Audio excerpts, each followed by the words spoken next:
Hi, good morning. I want to make sure you all understand the point of the videos that you have the opportunity to watch.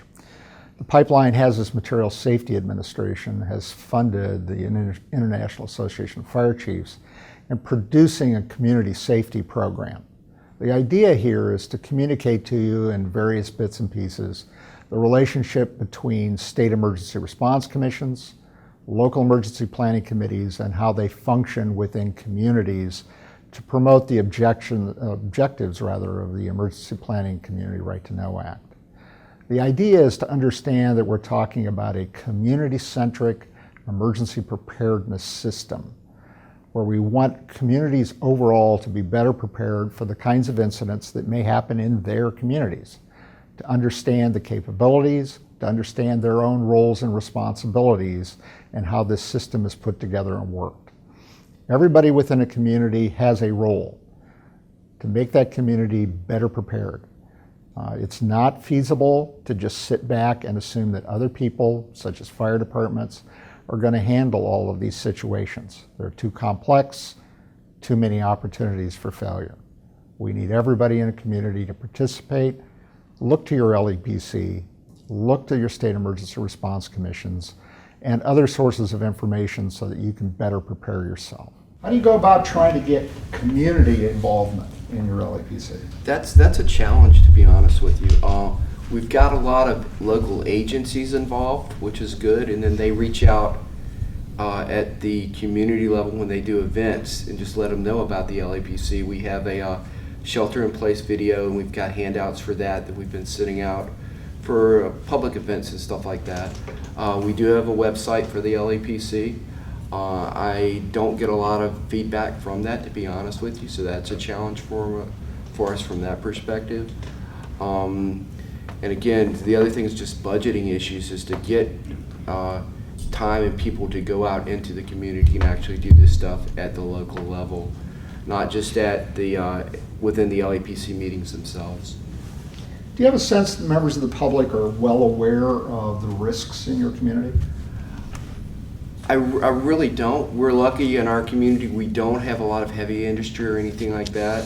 Most of our facilities are the high-tech facilities, and our biggest hazard is actually the UPS batteries that are in the businesses. We have several water treatment facilities in the county that have some fair amounts of chemicals located there, and we have several tank farms, petroleum tank farms in the county. But again, we don't have a lot of heavy industry. Our biggest challenge for that would be the interstates, what's being transported, our pipelines, and the rails system. Sure. Are probably our biggest hazards. So. I mean, Eric, from your point of view, what's the best way, do you think, to try to get the community involved rather than waiting for the aftermath of an incident when usually attention is high and then tapers off? One of the things we've been, trying to accomplish is getting in with the Chamber of Commerce as a means to getting out the education and awareness. We almost made it a couple of months ago, but then we were bumped from the agenda with comments from them that they'd be getting back with us. So from our side of it then is just going back and being able to try to re-engage with them. One of our members on the LEPC from the Office of Emergency Management indicated that they could assist with that, and so we'll be looking at that if we don't hear from the Chamber. What do you think the barrier is from the Chamber's point of view? I don't know without asking the question. I'm not sure, but I can tell you I sit on the Ways and Means Committee and had been trying for a number of years to break through or just to be able to make that connection. And initially we had done letters and not much in the way of response.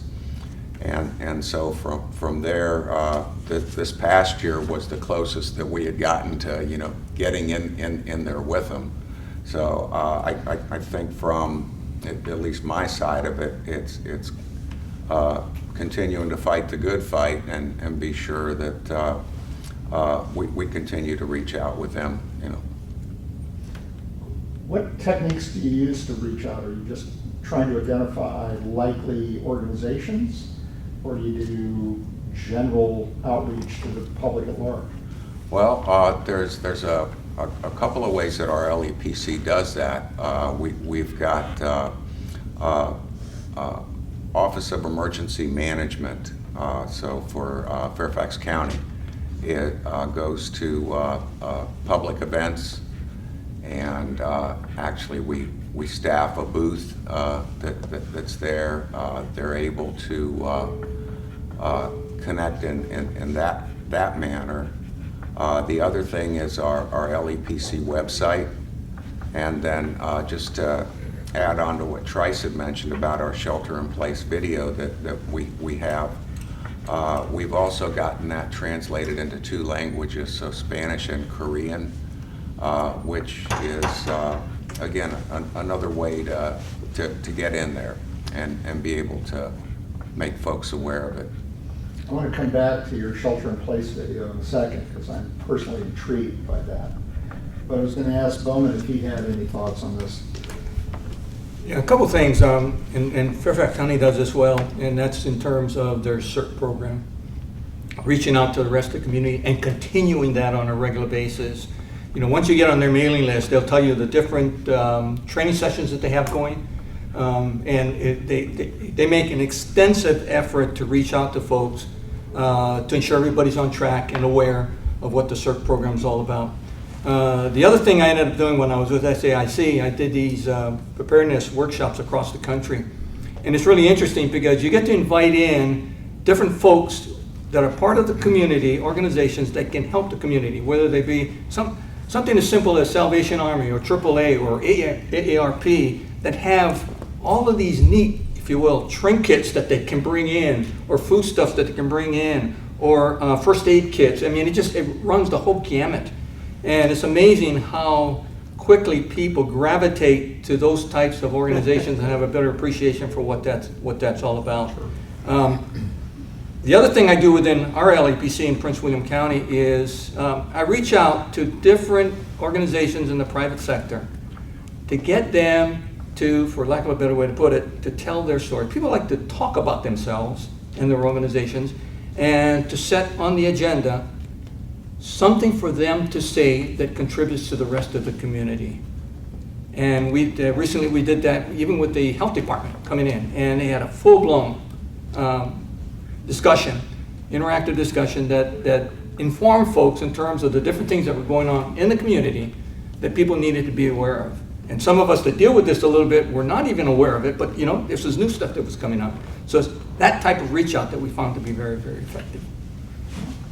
Aaron, what got you motivated to participate in the first place? Thanks for the question. I'd like to add something to your point, sir.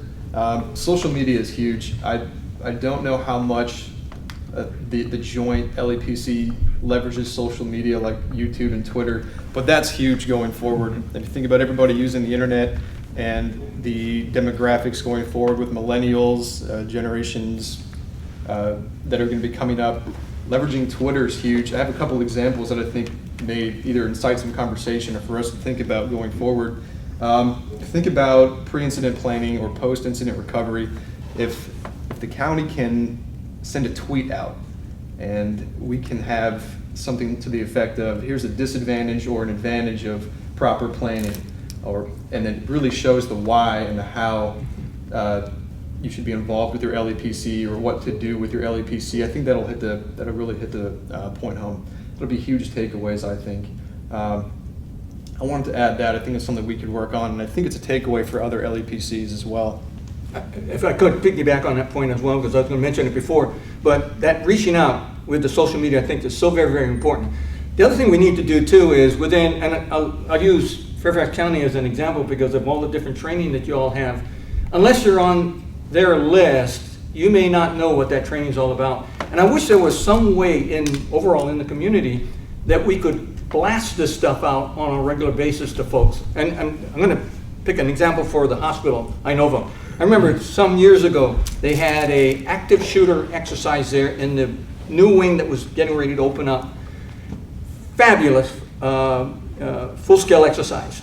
When that was over with and I had a chance to talk to people in different parts of the NCR about it, very few people knew about it. And that's, goes back to left hand, right hand.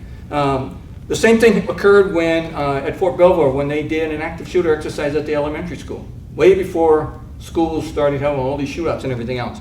And, in the after reviewing that thing, very few people knew about it. And, for some of us, all it takes is time and effort to go there. It doesn't cost anything, much of that.